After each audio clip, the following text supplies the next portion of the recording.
Hello, my good friends, and today we're going to review a new game that's called Amnesia the Bunker.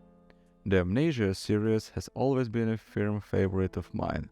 Horror games can be lazy and filled with tropes that often disappoint when there is reliance on jump scares or predictable set pieces. However, that's something fictional games has never had a problem with. The reason The Dark Descent and Rebirth whereas good boils down to the infrequently crafted world and how immersed you feel in them, for better or for worse. The fear comes from the intensity of the unknown, the unpredictable, and that's something Amnesia the Bunker has in spades. You play as a French soldier called Henry Clement during World War I, who after evading German fire winds up on his own in a bunker plunged into darkness. After attempting to find your bearings, you realize you're not alone. A nightmarish creature is stalking you, and when you first start to become aware of his presence, things go from bad to worse. As much as I hate this level of attention, I'm also enamored by it. I struggled with alien isolation for the same reason expect this time. You have less help on your side. There is no handheld monitor, only your wits, and take it from me, they'll end up being cut so stressed. The first time I hear it, the growls of the beast thought the crumbling walls, I felt my heart stop in my chest. I stopped that in my tracks and tried to pinpoint which spots the sounds were coming from. But just like that, they fell silent. I had crappy little dynamo flashlights that made a lot of noise every time it needed wind up, a revolver with a single bullet and little else.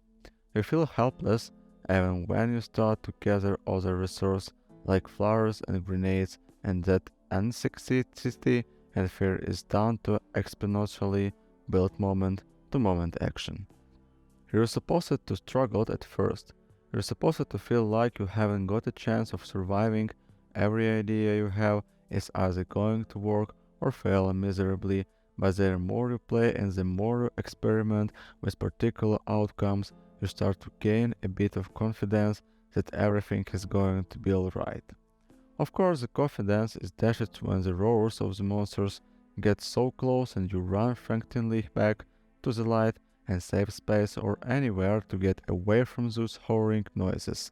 The first time I got caught, I dutifully shouted myriad curse words at my screen, followed by pausing and strapping away for a while. Amnesia the Bunker is petrifying in the best possible way. Why did I continue to play when I knew that I could die at any moment? Why put myself through it again and again?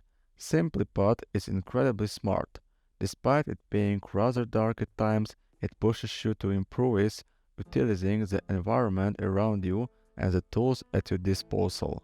The freakish entity isn't a fan of the light, as there is a generator that can be refueled with gasoline, and you have a stopwatch that syncs with the generator to tell you how much time you have left.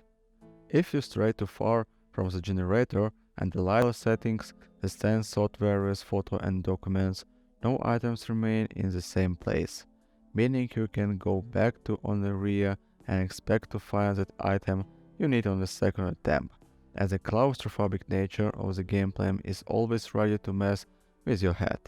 Fictional games has set a new standard for horror games while pushing the boundaries of the Amnesia series to a whole new level.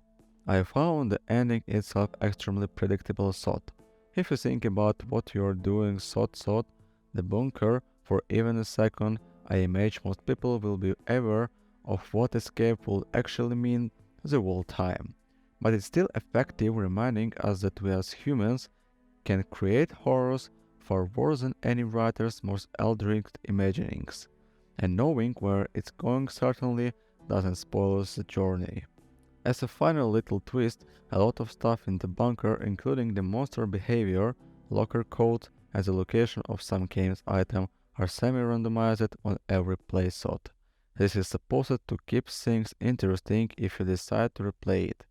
I didn't feel like there were especially complaining reason to do so, but it's nice to know if I ever get it that I won't just be speedrunning sought the same road again. First playground can remain 8 hours by Steam count, but only around 5 the game clock, which no doubt has something to do with how many times I tap it out to look at funny animals video to get my stress under control. Thank you for watching, guys. Goodbye.